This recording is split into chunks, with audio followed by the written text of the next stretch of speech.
Alrighty, welcome to the Knowledge Gap Show. We have an awesome guest here named Martine Cao. Say what's up, Martine. Howdy, y'all. Martine's born and raised in Salt Lake City, Utah. He's a sales manager for Southwestern Advantage summer internship and a good friend of mine for several years at this point. And really excited to have you on. So this episode is going to be over some really cool knowledge gaps that Martine has overcome in his life and some really cool stories. So you don't want to miss it. And you want to stick around for a story. So Martine, man, how are you? I'm so glad you're here. Glad to have you on the show. Doing good. Doing good, man. Thank you, Joe. Appreciate you having me here. I'm excited. Yeah, awesome, man. So hey, so just for all the listeners, just like tell us a little about you and how you grew up a little bit and what you do now and why you're here and what motivates you to want to motivate people. Yeah, absolutely. I mean, I grew up in just like Joe mentioned, I grew up in Salt Lake City, Utah. I'm the youngest of 9 kids, huge family. And actually, everyone in my family is an immigrant from Vietnam. I'm the only person in my family to be born here in the US. But basically, growing up, something I've been really grateful for is just, my parents just always instilled the values of like the immigrant values of if you want something, you got to go earn it. If you want to go to college, you have to figure out how to get there and pay for it, things like that. So, long story short, probably one of the biggest I guess like knowledge gaps that I didn't really realize until like my older sibling. I was really fortunate that my older siblings got to experience these things before I did.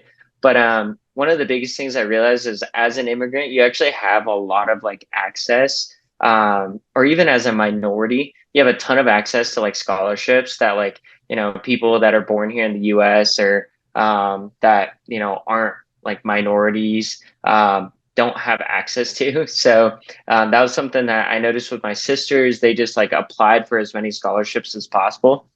And I think like 3 out of like 4 of them that went to college ended up getting like full ride scholarships. So that was just really helpful to kind of see. So that was probably one of the biggest like gaps that I honestly kind of see in what I do nowadays, especially with like working with college students. Like a lot of them don't realize like how many resources they actually have access to. But anyways, long story short, I became a Daniel Scholar, which is a full ride scholarship to any like school in the nation that you get into. And I went to school in Colorado for 2 years at Boulder, then transferred to the University of Utah.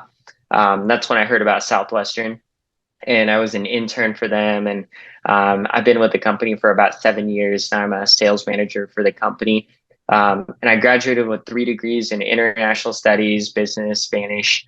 I love snowboarding in my free time. And I own like a couple properties and an Airbnb, and we're working on a couple more. So, yeah, man. So what was it like growing up, 9 kids, immigrant household, and was the food awesome? Yeah, food, really awesome. I think that's kind of why I haven't left Salt Lake. And when I do leave Salt Lake, I just come back because like, my mom, she like makes the best food ever. So yeah, it was awesome. I think like the biggest thing growing up with 9 kids, I mean, it was a busy house. We grew up in like a 2-bedroom house with 9 kids, like sharing bunk beds and stuff like that. And so always something going on, like always like a super busy household. But I was just grateful because, being the youngest, you get to see, all the siblings' mistakes that they make. And then also you get to see all the siblings, like things that they learn and the wins that they have as well. So I'm just honestly very grateful for that chance because I feel like I got a chance to learn a good chunk about, things to do and things not to do, especially early on in life. So. What would you say is like the biggest cultural difference between the way you grew up and like how everybody else kind of like in the US or like America grows up basically? Yeah, I mean, I think it's kind of hard to say. Like, if I were to just kind of narrow it down, I'd say just like we grew up in a majority like LDS state. Like Utah is like, of course, majority like LDS slash like Mormon people, and we grew up Catholic, and so we were a little bit different. Also, we were not like the majority white like as it is here in Salt Lake City, and so that of course was a little bit different too. We were of course in like a different economic class too. So There's like, moments when like after school in like fifth, sixth grade, I had to like ride my bike to like the food bank to make sure that like we could have food for like that evening. So, I mean, there's just like little differences, but I honestly wouldn't have like, I would not have traded it for anything like in the world. Because I don't think like I would have learned the lessons that I would have learned if I hadn't been like, hadn't grown up in that environment. But I'd say like maybe those are like the main differences. But yeah, What did you learn from that? Because I think that's a huge deal and really important because I've like that never happened to me growing up, right? That's like different, and I think right. that's important because I think basically like if you had a harder when you were younger, like there's more stuff you have to overcome, and I feel like the mindset of overcoming that type of stuff and getting where you're at. Because Martine's a pretty ultra successful salesperson, probably in the top 1% all time at the Southwestern company. So like, okay, food pantry when you're a kid to that's kind of crazy. So like, what kind of mindset? What did it teach you that helped you get to where you're at? Absolutely, yeah. And honestly, I think that's exactly kind of what our internship program promotes is like it's like a merit-based internship. Like you get what you put into it. And so I think the reason why, I, maybe had like a quicker of a start in like the program when I started was because of how I was raised. Of like just like if we wanted something, we had to go earn it. If we wanted to have like, nice clothes, we had to figure out a way to buy it. If we wanted to go to college, we had to figure out how to pay for it. So yeah, I'd say like those are probably the biggest things that I learned that like were really helpful with like life nowadays. Is just getting in the mindset of like earning things and getting in the mindset of like not being entitled to things, stuff like that. Not saying that people raised in other ways are entitled or anything like that, because like obviously, Joe, you grew up like in a completely different way, but you grind yourself, and you're also in like the top 1% of history of Southwestern. So Yeah, I'm sure. Well, I frankly would say that there's plenty of people who grow up super entitled, and it for develops sure. a Hmm. terrible mindset because of it, and unfortunately become habitually self-seeking, selfish, and again, that Right. happens to people. You don't know what you don't know, which is the whole point of this channel, right? In this For podcast, sure. there's a huge knowledge gap, right? If you're growing up and you've never had to like clean your own dishes, it's a completely different ball game than growing up and looking for make sure you have enough food, right? And those mindsets are really different, and long-term results. There's a quote out there I've been hearing a lot. Just something like strong men make good times make weak men make bad times, something like that. For sure. For sure. Hard times make strong men or something. Hmm. That idea is like, yeah, like that may have happened, but you develop this grit, right? And that grit's an important thing in the mindset of not giving up at the wrong time, right? Or really not giving up on anything you commit to. So when you got to college, right? You're coming from that background, you're intermingling, and there's a huge knowledge gap when you get to school of like, how do I get the most out of this, right? What do you feel For like? sure. What was that like for you, and what did you do differently to set yourself up for success in your 20s? Honestly, like I said, like probably like the most helpful thing was seeing like the wins that my older siblings encountered and had, and also seeing the losses that they had and being able to learn from that. Because in high school, I was in like the IB program. I got like a IB diploma, and that's like basically like with the workload of like an IB diploma, it's very similar to like AP, except like you're doing a lot of like work, especially when you're in high school. And so I think that honestly kind of helps me out a lot with preparing for college, because the whole time like our teachers in high school would say like, hey, IB is like just like how college is. And then when you get to college, you realize that college is like a lot easier than doing like the IB diploma. So it honestly teaches you really kind of like how to study and how to grind. So that was helpful. I think that was probably the most helpful thing with going into college. But I'd say the biggest knowledge gap, also with like people in my position, like immigrants, is it's kind of crazy. It's kind of like a paradox. So, for example, like with immigrant parents, like a lot of the times they want us to like go pick like these safe jobs, such as like with Vietnamese people, a lot of the times we pick to go do nails, or we pick to go do be mechanics, like things that are like trades or like the service industry. And at the same time too, when we started going on like a different path than how our parents went, like when I was in college, like I wanted to study business, but my mom was like, "Why do you want to study business? Like, go be a doctor, like go do nails or something like that, right?" And so that's the thing though, is like when we start doing things that are different than our parents, of course they don't understand because they spent 40 years of their life in a different country. And so a lot of the times kids in like my position, they'll kind of stay stuck to that mindset of what their parents are telling them because it also is like it's the culture of like, immigrants like in, whether it be Latin America or whether it be Asia. It's very like a family oriented culture. Like we make decisions together as a family. Whereas like, in the US, it's a very individualistic culture where like, hey, I'm doing what's best for me type culture, right? And so with that said, like it's kind of like a paradox because we hear these things from our parents of what we should do, but obviously they brought us here to this country to have better opportunities, but at the same time we don't want to like disobey our parents, right? So a lot of kids, honestly, in my position, catch themselves in that position where they're first generation, second generation kids, but they're still working at nail shops. They're still being, tradespeople, even though they have so much more opportunity here that their parents want them to make use out of. So I think that's probably also a really big knowledge gap that I encounter with like my peers in like the exact same position. Yeah, it's almost like how do you get through to your parents? For Like sure. helping them understand that you want to do something different. So like how did you get through to your parents to do that? Tell Yeah, us. honestly, like, yeah, I honestly just kind of had to like, not do what they said sometimes, just because I think I kind of understood that at like an early age that like there were just some things that I needed to do that like my parents wouldn't understand. So my junior year of high school, I did this service project where I completely fundraised all the money for it. And I lived in Costa Rica for like 4 months. And my parents, of course, didn't want me to do that because, I'm like this kid that's like 16 years old living in a completely different country by himself.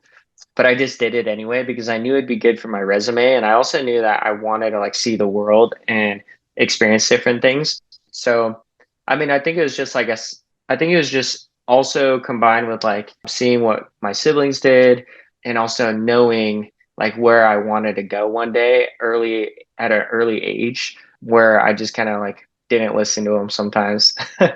But I think it worked out. Hopefully it worked out. So Everyone knows that's been watching, the show and listening on podcasts that, I've done door-to-door sales with Southwestern before and for 7,000 plus hours. And I may not have mentioned the 7,000 plus hours before, but I've done it for like ridiculous amount of time, like over a year of my life, been out there doing that.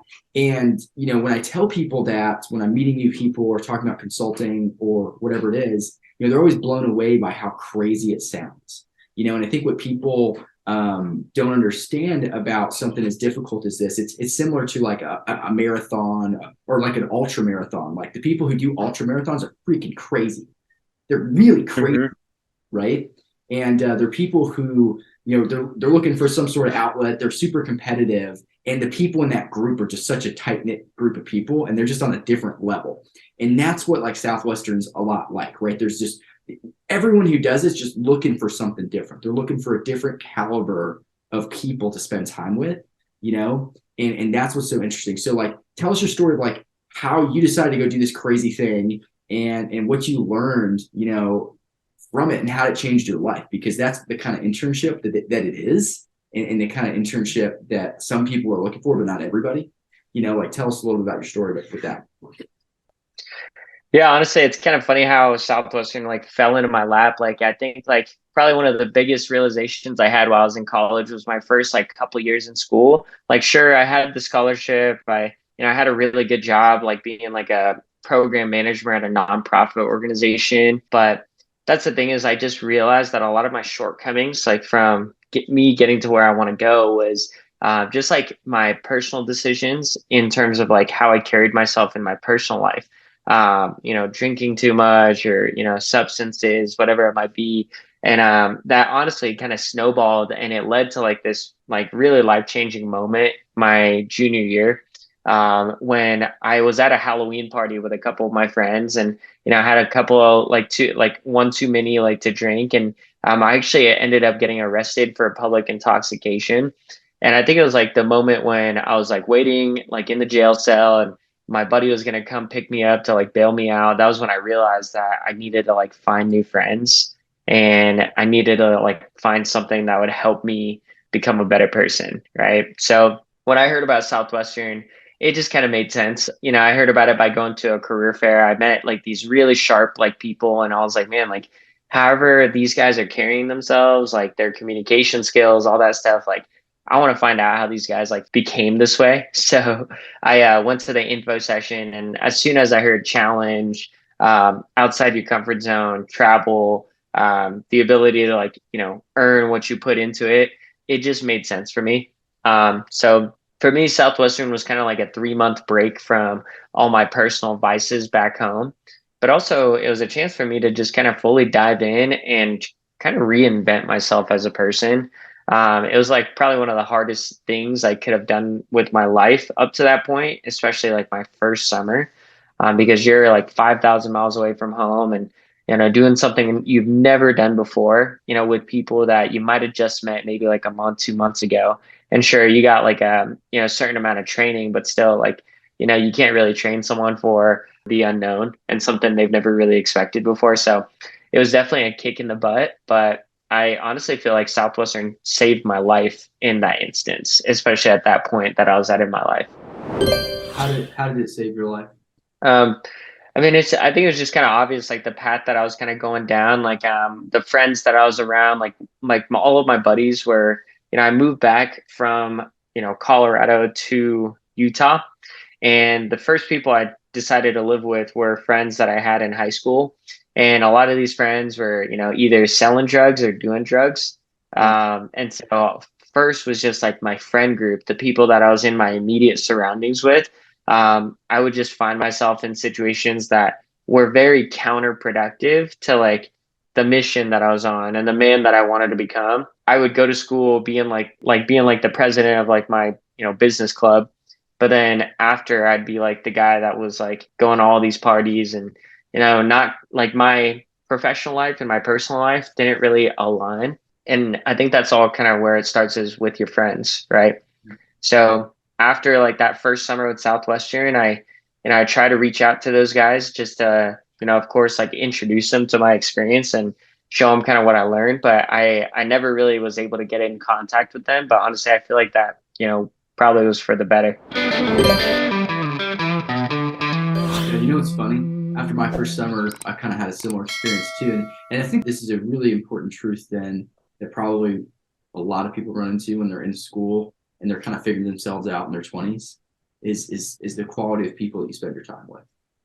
I remember coming back from my first summer too, having this essentially, you call it detox, you could call it just getting away from everyone else who was basically already had judged you. That was my favorite thing about it too, is it's like escaping, like when I was younger, for example, and Martine knows this.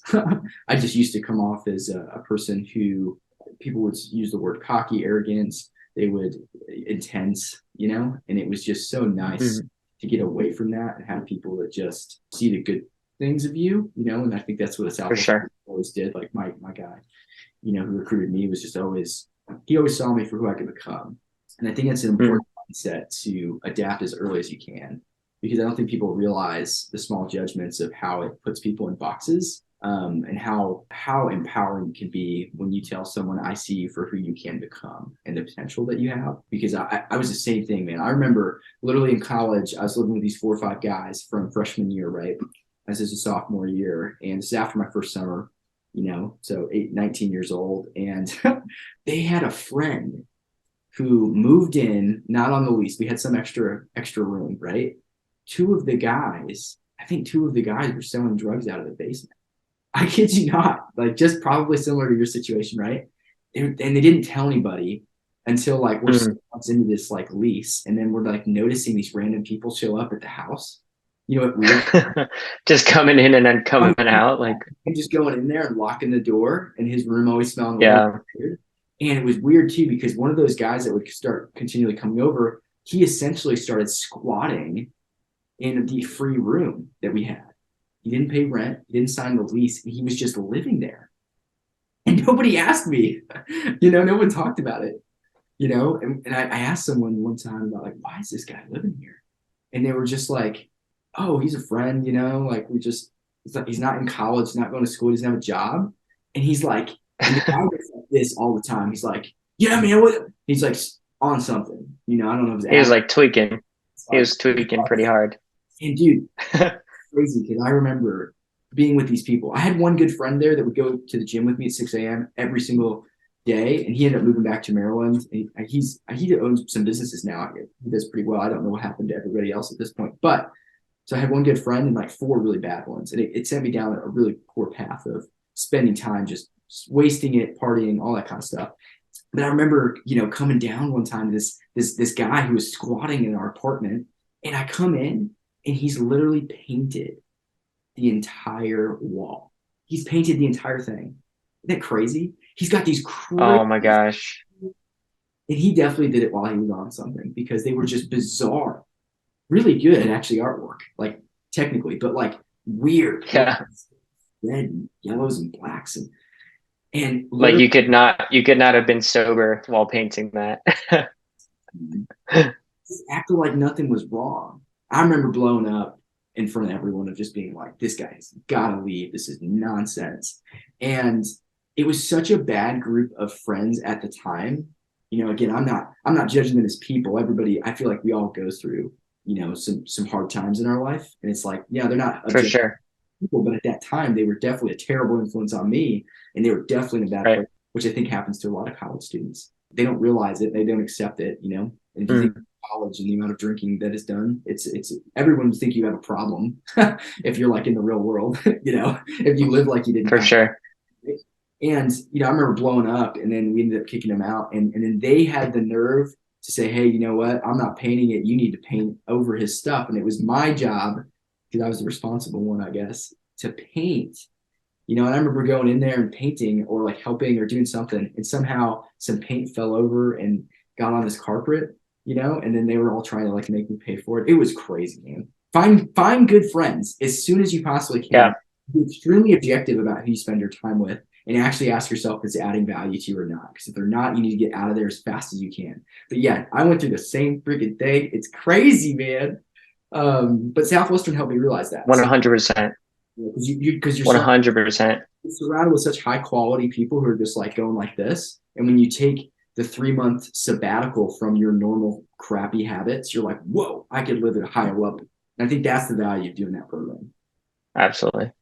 Would be the person too. Like Martine's like one of the top probably 10 people in the entire company to go with. Just like he just care about you like crazy. Somebody who's just gonna do everything he can to help you. So there'll be a little link in there if you're looking for internship in your Utah, Colorado. Where do you recruit from? Utah, Colorado? Oh, Utah. Yeah, mainly Utah. We work with students in like Wyoming, Idaho, all those places as well. Sweet. Yeah. So if you're in those places, click there. Yep. That'd be cool, dude. Absolutely. So exactly. It's okay. Find new friends. I think that'll probably be the name of this episode now. Find new friends. What happened after you found new friends? What were the new friends like? How did you do it? And what was the change in your life?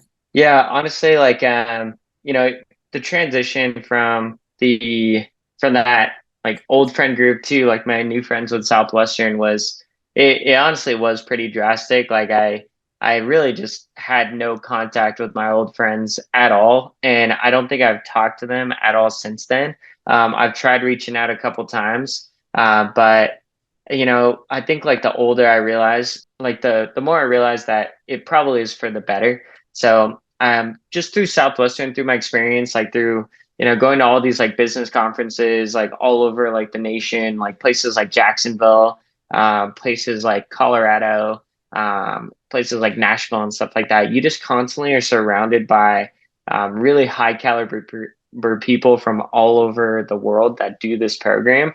And naturally, just by meeting these people, like for example, one of my buddies, like Jacob Flores, he lives in Colorado, and we actually found out that we lived in the same dorm going to the University of Colorado, and we would like go by each other and pass each other all the time, and but we never actually like became friends until Southwestern. So that was when I moved back to Utah, is when we actually like met and became friends. And so it's just a crazy coincidence of how that happened. But basically, you meet these people, and Jacob, he owns like multiple properties as well, and he runs like a $500,000 business. But being able to just go to places like visiting people in Colorado, or we just got back from a trip in Qatar, going to the World Cup.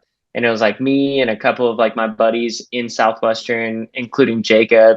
And that's the thing, is like, if I stuck around with like that friend group I had before Southwestern, like sure, we would have been able to do like your typical Utah like camping trips or whatever. But we definitely wouldn't have been, traveling to like these different places together, if it wasn't for Southwestern. So it's like that one quote.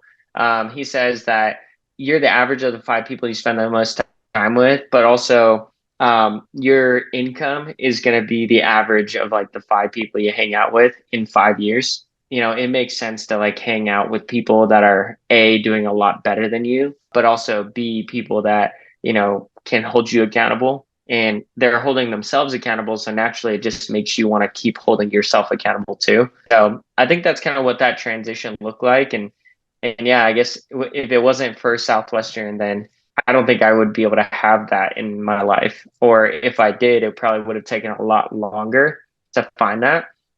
So it kind of just expedited the process of what I really wanted out of life. Yeah, absolutely. 1,000%. Love it. Love it. Martine, thanks for being here.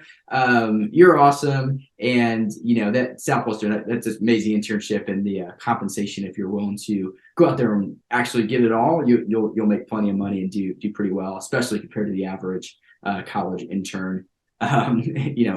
Especially if you're a freshman, sophomore, and likely if you're a junior, senior, you'll make more money doing that. But I wouldn't touch it if you're just going to try it. Just go all in. If you're going to do it, be 100% committed kind of person. Absolutely. Job. Because you go in and you're like, oh, I'm gonna test it out. You're like, you're gonna quit. Don't do it. Exactly. People quit. Don't tiptoe. Don't tiptoe. Just dive in. Do it. It'll help you a lot. If you're not, then don't do it. Exactly. And it's helped a lot. It's helped a ton of people. But it's really for that ultra athlete kind of mindset. And not everyone can do it. For sure. And a lot of people, if they try it at the wrong time or don't prepare themselves correctly, it's like, imagine doing a 50-mile race, you get to 10 and you just like pass out because you're just like, you didn't bring any water, right? And your body's just dehydrated. You just, right. You imagine like you would never do that, right? So if you're doing it, like preparing for it, like an ultra marathon kind of thing. But yeah, your mindset. Unless you're David Goggins, of course, but other than that, most people aren't David Goggins. So we'll have him on the show, though. I actually just did an episode with some clips from him talking that you'll like. That would be awesome. That'd be cool. Yeah, I think it was just on mindset, and we just listened to him talking about how talent's a curse, because talent is creates a lazy mindset if you actually think about it. Because if you think you're the best around, for sure. If you're the best around, you stop trying. Because if you're talented, you'd think naturally that you could be one of the best people ever at whatever you're doing, but it actually can limit you to being pretty mediocre if you don't push yourself and develop your mindset outside of it. Because once you hit the limit of your talent and it gets really hard, you'll just give up. Absolutely. Anyway, appreciate you guys. Go ahead and follow and subscribe if you haven't so far. We're going to keep doing a ton of content like this, and I'm excited about it. If you want to contact me and with content ideas, if you're somebody with a really cool story who wants to be on the show, go to contact us at joeignace.com. There's a little tab there called Contact Us. You can put in your info and your comments and things like that. Of course, always comment below. And if you're somebody who wants to start a podcast or is interested in that, contact me as well. I am trying to help people do that because I want to inspire people to do what they love. And one of the best ways to do that is help other people start podcasting. So here we go. Thanks, guys. Call Joe. Yes, thanks.